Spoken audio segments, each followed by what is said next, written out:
Intip merupakan salah satu makanan khas dari Solo. Dulu intip ini hanya dikonsumsi oleh perorangan atau keluarga saja. Namun saat ini intip sudah menjadi makanan khas Solo yang banyak diminati oleh masyarakat. Nah, seperti apa proses pembuatan intip Solo ini? Berikut liputannya.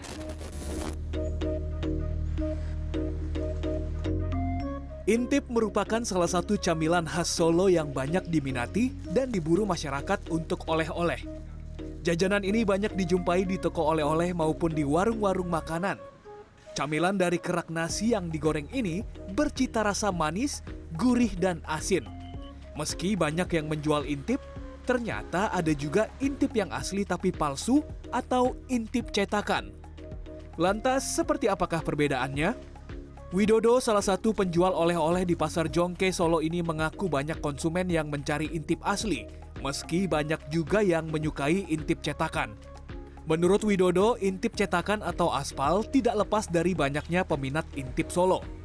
Namun untuk membuat intip asli ini tidaklah gampang, karena prosesnya lama. Dulu sempat ada warga sekitar Pasar Jongke yang membuat intip. Namun saat ini sudah tidak ada lagi. Barang dagangan intipnya pun kini diambil dari kota lain seperti Klaten dan Wonogiri. Itu lebih gurih, soalnya kan asli dari kerak nasi kendil itu. Kalau ini kan emang dicetak. Oh, jadi ada dua intip, yaitu intip Iya, asli sama cetakan. Ya. Iya. Kalau yang cetakan sama asli ini bedanya apa, Mas? Kalau asli emang dari kerak dari kendil itu, liwet itu. Untuk memenuhi kebutuhan konsumen, Widodo juga mendatangkan intip aspal atau cetakan karena mudah didapatkan dan harga relatif murah. Nah, untuk lebih dekat melihat proses pembuatan intip Solo, kali ini saya mendatangi salah satu pembuat intip Solo di wilayah Banjarsari, Solo. Tepatnya di rumah produksi oleh-oleh khas Solo, Susana. Usaha intip turun-temurun ini mulai ditekuni Susana sejak 2010 silam. Awalnya ia hanya ingin meneruskan usaha keluarga di bidang kuliner tradisional, khususnya intip. Ia bersama saudaranya membuat intip sendiri, namun seiring banyaknya permintaan, ia kemudian berburu bahan intip mentah dari warga sekitar. Bahkan saat ini ia harus mengambil bahan intip mentah dari luar kota Solo seperti Klaten untuk memenuhi kebutuhan intip asli. Ia bahkan bekerja sama dengan pengepul intip yang mengambil langsung dari rumah ke rumah di Klaten, kemudian dikumpulkan. Meski saat ini sulit mendapatkan bahan intip mentah, Susana enggan membuat intip cetakan.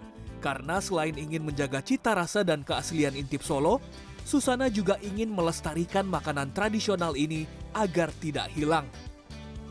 Sebenarnya saya ngelanjutin usaha orang tua. Ada yang memotivasi saya untuk mengembangkan bisnisnya orang tua gitu. Iya, dua intip itu sangat berbeda sekali karena ada intip asli dan intip cetak. Lah, kenapa saya ke intip asli? Nguri-uri makanan khas Solo, nguri-uri yang jadul-jadul gitu. Nah, perbedaannya apa nih intip asli sama? Perbedaannya kalau intip asli itu pas masak nasi pakai periuk, pakai kendil itu keraknya. Itu namanya intip asli. Jadi benar-benar asli dari ngeliwet hasil masak nasi. Lah kalau intip cetak itu masak nasi dulu, pancinya gede lah, nasinya itu baru dicetak. Rasanya juga beda. Kalau intip asli emang rasanya itu khas, ada khasnya, enak. Tapi kalau intip cetak itu agak hambar gitu ya. Rasanya jadi enggak ada khasnya, kayak makan misalnya nasi sudah kering digoreng, nah itu nasi sudah kering. Kalau intip saya emang intip asli, bukan nasi kering, bukan. Keraknya, emang kerak. Kerak nasinya. Nah, untuk memenuhi kebutuhan ini kan otomatis tidak bisa sendiri membuat untuk kerak nasi atau intipnya ini. Itu ngambilnya di mana itu, Mbak? Iya, karena intip asli tidak bisa produksi sendiri karena benar-benar asli.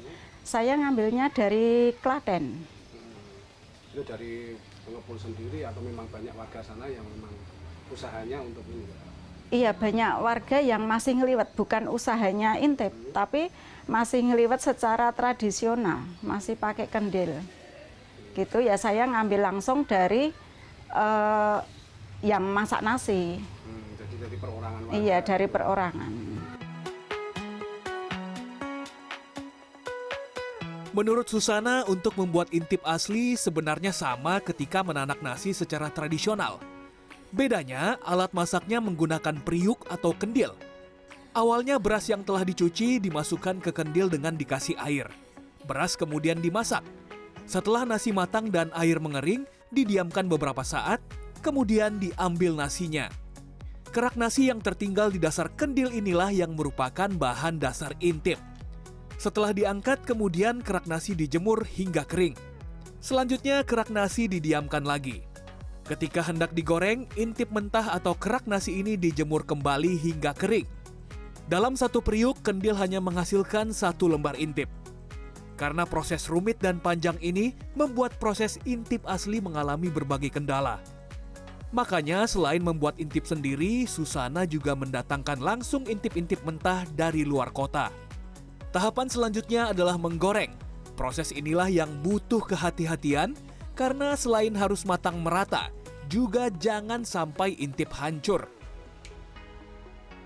Nah, salah satu proses yang cukup sulit dalam membuat intip Solo adalah ketika penggorengan, di mana minyak harus benar-benar penuh dan panas. Dan intip yang kering ini juga harus tenggelam di dalam minyak yang panas ini supaya pematangannya merata, sehingga tidak hanya matang di samping saja. Di samping itu ketika pengangkatan juga harus hati-hati karena mudah retak dan remuk. Intip-intip yang telah matang kemudian ditiriskan dan didiamkan hingga dingin, kemudian baru dikasih topping. Ada 2 varian rasa, yaitu manis dan gurih asin. Untuk rasa manis, Susana menambahkan kinca atau sirup gula Jawa di atas intip. Sedangkan rasa asin dan gurih, permukaan intip ditaburi garam. Setelah dibungkus dan diberi label, intip-intip asli ini siap dipasarkan. Intip buatan Susana dijual di berbagai toko oleh-oleh kuliner di Solo, bahkan telah sampai ke Kabupaten Wonogiri, Klaten, dan Yogyakarta dengan harga bervariasi, mulai Rp15.000 hingga Rp20.000. Dia juga memasarkan intipnya di pasar tradisional Solo, Pasar Gede. Selain itu, masyarakat sekitar yang menginginkan intip Susana juga bisa langsung datang ke rumahnya, seperti yang dilakukan salah satu penggemar intip Solo, Dwi Utami. Saya suka intip sejak ya mengenal intip yo dari kecil. Dari Mbae itu kan ya suka goreng intip dulunya, tapi pakai itu bawang itu dikucrut-kucrut itu sama air bawang itu loh. Kalau habis digoreng terus dikasih air bawang lain dengan ini, Mas. Nah, sekarang kan perkembangan intip, kalau dulu kan hanya dikonsumsi sendiri, Iya. sekarang intip sudah banyak dijual untuk oleh-oleh. Nah, intip saat ini mungkin yang paling Ibu sukai intip yang original atau intip yang seperti apa? Intip yang pakai gula Jawa saya suka. Karena ada rasanya apa itu ya? Kelat-kelatnya itu loh, Mas. Kalau makan kan nikmat, kalau ada kriuk keletnya di gigi gitu enak. Kalau saya kan ada yang suka asin gitu toh, ada yang suka original juga, tapi saya yang lebih suka yang pakai gula Jawa. Intip ini kan saat ini juga ada 2, jadi intip asli kemudian ada intip cetakan atau buatan. Kira-kira kalau menurut Ibu pilih yang mana, kemudian apa istimewanya? Kalau menurut saya intip yang asli buatan itu, asli maksudnya asli dari kendil. Kalau buatan itu rasanya lain, Mas. Rasanya memang agak apa ya, sepo gitu loh.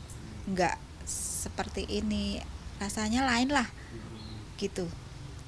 Tapi memang kalau menurut Ibu intip ini sendiri sebenarnya memang sudah ada sejak saya sejak dulu, sejak waktu aku masih kecil TK gitu udah ada intip.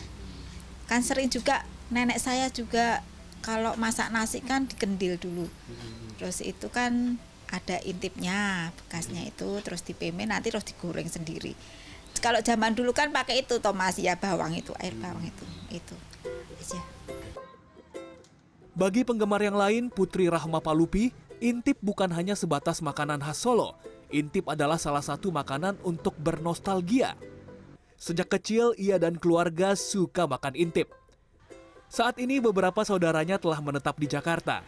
Ia pun sering membawa oleh-oleh intip Solo. Saya beli intip gitu. Kenapa beli intip? Karena saya mau ke Jakarta, mau berkunjung ke rumah kakak saya. Jadi yang makanan kesukaan keluarga kami ya ini intip gitu. Dilalah ya pas ini khas dari Solo, jadinya mau dibawa ke Jakarta untuk oleh-oleh. Terus setahu Ibu ada varian apa aja itu? Setahu saya ada yang manis, ada yang asin gitu. Tapi ini saya beli dua-duanya karena memang kakak saya dua-duanya suka gitu.